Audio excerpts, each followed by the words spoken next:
Warning: viewer discretion is advised. You're born around 1200 BCE in the rocky hills of ancient Israel. Not a son, a daughter, which means another mouth to feed when the bread already runs thin.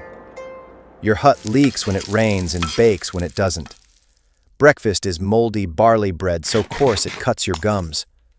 Your father works a patch of rocky ground that yields less grain each year. Your mother counts lentils while your baby brother cries from hunger. By 12, your body changes and your future changes with it.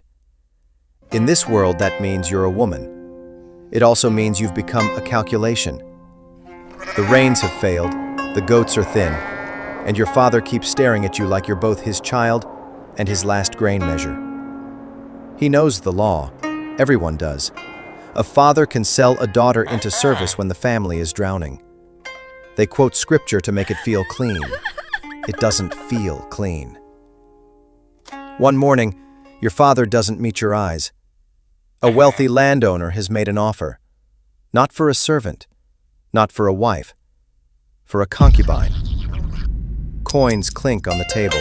Your mother weeps. Your father's bows so low he could lick the dirt. You climb into an ox cart with a scratchy blanket and moldy bread for the ride. You're not sure what's going on, but you never see your family again. Your childhood ends here. The ox cart rattles for hours over stone hills and dust roads.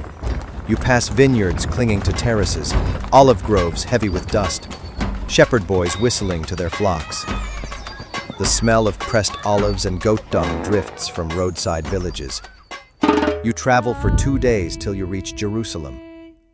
By evening, you're carried to a city of stone walls and sprawling estates. Storehouses bulge with grain. Olive presses stain the courtyards. Servants hurry past without looking at you. But the wife looks. She stares at you. She doesn't blink. Then she walks away. You're given a bed in a side room, a dress that isn't new, and a list of rules. Speak softly. Eat what you're given. Do not contradict the wife. And remember why you're here. Sons. Not a wife, but above a slave. Something in between. Your first days blur into routine. Grinding grain until your shoulders ache. Carrying well water jars that bite into your hands. Folding cloaks and stacking oil jars while the steward checks every item. Your birthday comes by. You're 13 now, but no one notices, except for the master. He gives you a sly smile and walks away. The wife notices, her face blank. She walks away as well. At Sabbath, you stand behind the wife as she blesses the bread. Her hands on top, yours below. The message is clear. She is first. You are not. Servants don't speak to you unless ordered.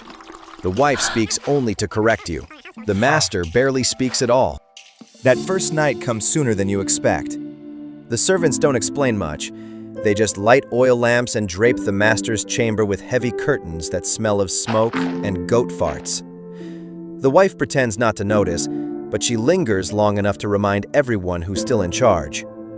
Then she leaves you standing there like a servant who's been dismissed. The master doesn't waste time. There are no vows, no blessings, no sweet talk. You're standing there with a thin robe, shaking. The master touches your face. He smiles. Your heart beats fast, but not for joy. You're about to faint, just standing there, but then you remember the only instructions you got from the older maid. Stay quiet. Don't embarrass the household. That's it. One moment you're a daughter, the next, you're property. Congratulations, you're officially a concubine now. After it's over, you lie in bed, shaking and leaking. The older servants come to comfort you, but it doesn't help. You feel empty. A memory of you and your younger brother comes to mind. It comforts you a little. You remember your mother's bread and bean soup. You fall asleep. Days turn into weeks. One moon bleeds late. The next doesn't come. The steward's wife notices first. The house shifts. The master increases your portions. The wife lets you stand closer behind her. Servants bow deeper. You're not a person. You're a promise. You hear that pregnancy is dangerous.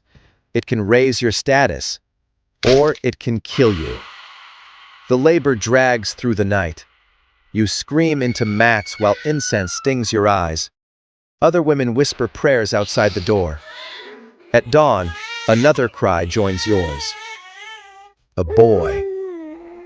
For a moment, you think you matter. You don't. You're useful, and useful is never safe. Seasons pass. You learn how gossip works. At the well, women lower their voices when you walk past. In the storerooms, a servant hides a cracked jar and blames you for it.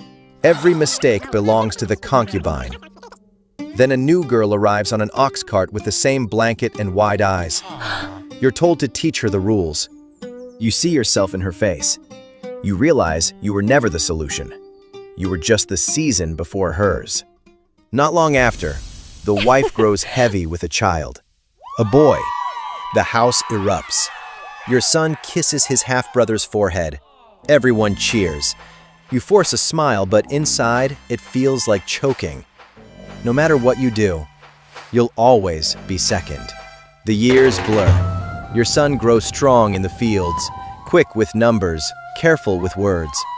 He is praised when he succeeds, blamed through you when he fails. The steward starts using him for errands. The master nods at him in approval. The wife smiles politely but never warmly. Her son's future is written in law.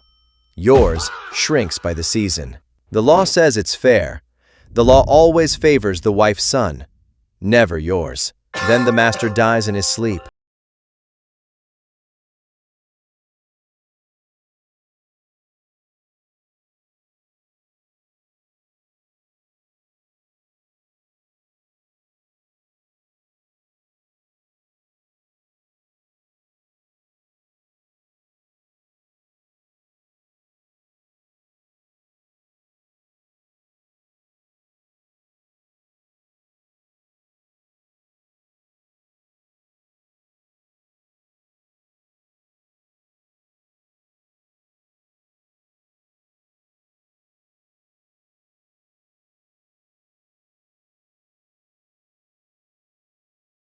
Time moves on without you.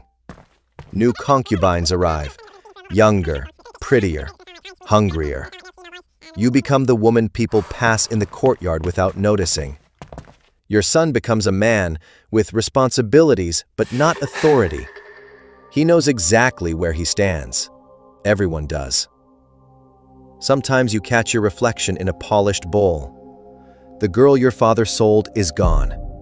What's left is someone with no name.